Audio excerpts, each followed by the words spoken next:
எல்லா பைத்தியங்களுமே மென்டல் ஹாஸ்பிட்டலில் இருக்கணும்னு அவசியம் இல்லை. சில பைத்தியங்க ஊருக்குள்ளேயும் சுற்றிட்டு தான் இருக்கு. என்ன பண்ணுறது?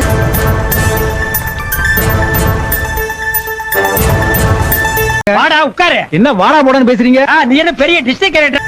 நிரூபித்து காட்டியிருக்கிறார். இதை ஜனநாயகத்தினுடைய ஒரு புரட்சியாக நான் கருதுகிறேன். கொடுத்து வாங்கியிருக்கேன். பெரிய விஷயம். அதனாலதான் இது கட்சிகளை கடந்து இது எனக்கு ஒரு பெருநாடு அப்படின்னு அப்படி போட்டு இப்படி போட்டு அப்படி போனானா அம்பேத்கர் எடுத்ததை போல ஒரு பெரிய இயக்கமாக இப்படி போட்டு அப்படி போட்டு எப்படியோ போனானா இது வளர வேண்டும். அதற்கான விதை ஊன்றப்பட்டு விட்டது. அந்த மாதிரி இல்லையா இருக்கு? நீங்க சும்மா இருங்க.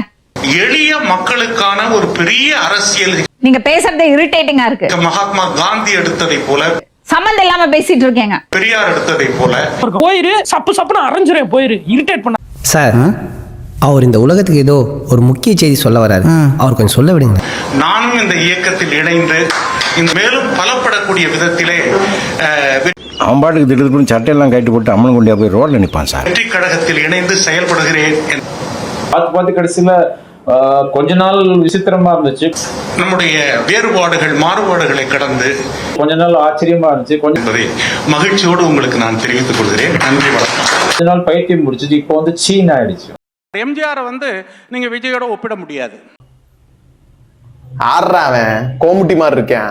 எம்ஜிஆர் என்பவர் திமுகவில் இருந்து அதனுடைய ஊழியராக இருந்து அடிபட்டு அப்படியெல்லாம் வந்தவர்.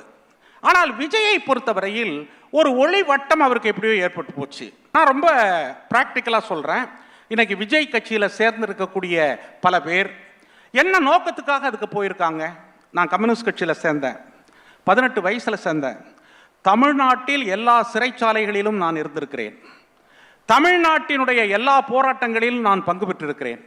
எனக்கு 73 வயசாகுது. போராட்டத்துல எல்லாமே கம்ப்ளைண்ட் தானா? ஏன் இப்படி பண்ணிட்டு இருக்கு? இன்று வரை ஒரு சமத்துவ அரசியலை தமிழகத்தில் உருவாக்க வேண்டும், இந்தியாவில் உருவாக்க வேண்டும், மானுடத்தில் உருவாக்க வேண்டும் என்பதற்காக உழைத்துக் கொண்டிருக்கிறேன். ஏன்டா பேசாமே இருக்க மாட்டியாடா? ரொம்ப மகிழ்ச்சி. எனக்கு முதலமைச்சர் வேண்டியதில்லை, எம்எல்ஏ வேண்டியதில்லை, எம்பி வேண்டியதில்லை, எதுவுமே வேண்டியதில்லை. ஆனா விஜய் அது மாதிரி செய்யலாமே, மக்களுக்காக செய்யலாமே. ఏంటి ఏం చేస్తున్నావు?